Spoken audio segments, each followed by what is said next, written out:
Hello and welcome to the highest yield.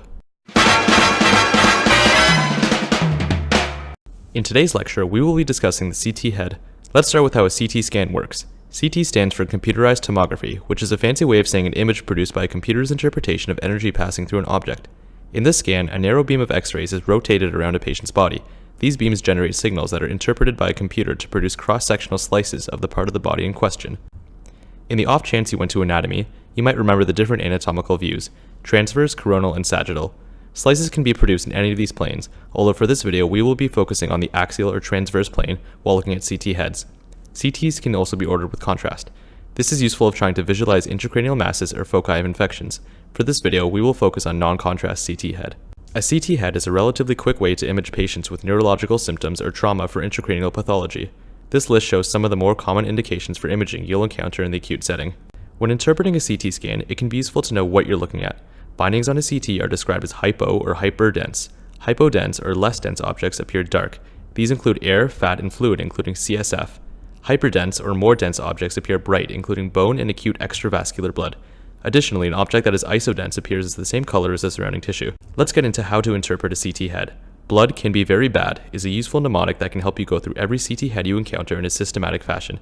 Let's start going through blood, the cisterns, the brain, the ventricles, and bone.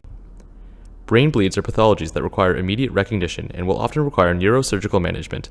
A fresh bleed will appear hyperdense on CT. After several days to a week, this bleed will appear isodense, and after approximately 2 weeks will appear hypodense. Let's go through some of the more common bleeds you might see. An epidural hematoma is a bleed between the dura mater and the skull. It appears as a lens-shaped hyperdensity and often requires neurosurgical intervention. A subdural hematoma is a bleed between the dura mater and arachnoid mater. It appears as a sickle-shaped hyperdensity and also often requires neurosurgical intervention. An intraparenchymal bleed is a type of intracerebral bleed into the parenchymal tissue of the brain. It appears as a hyperdense region within the parenchyma of the brain and often requires neurosurgical intervention. Now onto the cisterns. Cisterns are openings in the subarachnoid space that are filled with CSF. They are not the same as ventricles. Blood in these cisterns indicates the presence of a subarachnoid hemorrhage. There are 4 important cisterns to examine for hyperdensities. The circummesencephalic or ambient cistern is the most difficult to pronounce cistern. It forms a ring around the midbrain and looks like a heart with a notch at the bottom. Look for hyperdensities in this cistern. The suprasellar cistern is where the circle of Willis is located, so if you're going to pick one cistern to remember, make it this one. It is shaped like a starfish, and any hyperdensities here should be quite recognizable. The quadrigeminal or superior cistern is found just superior to the cerebellum. It is shaped like a W or like the Batman symbol. Look for hyperdensities in this region. The Sylvian fissures are found between the temporal lobe and the frontal and parietal lobes. Examine these bilateral fissures for any hyperdensities. Time to move on to the brain tissue itself. A good way to start is by assessing for overall symmetry. Keep a particular eye out for any hyper or hypodensities.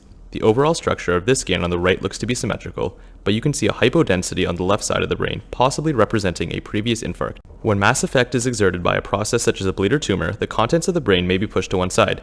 This is known as midline shift. You may notice loss of ventricles due to this mass effect, which is known as effacement. Midline shift is a measure of increased ICP and is a very ominous sign for the patient.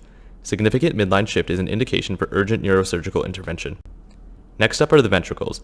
These are interconnected cavities in the brain containing CSF. For this video, we'll focus on the lateral ventricles, which appear as back-to-back commas.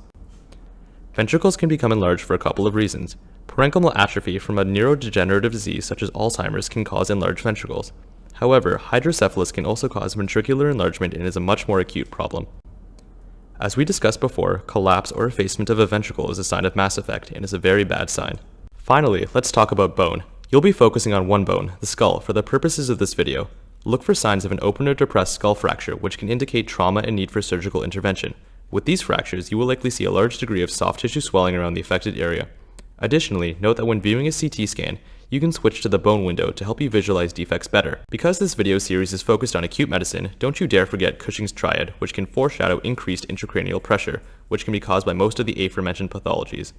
1. Hypertension, 2. Abnormal breathing, and 3. Bradycardia. Even if you don't remember every detail from this video, remember that blood can be very bad. This will hopefully remind you to go examine for blood, the cisterns, brain tissue, the ventricles, and bone every time you see a CT head. Hopefully the CT head isn't as terrifying as it was 5 minutes ago. Thanks for watching, and this has been The Highest Yield.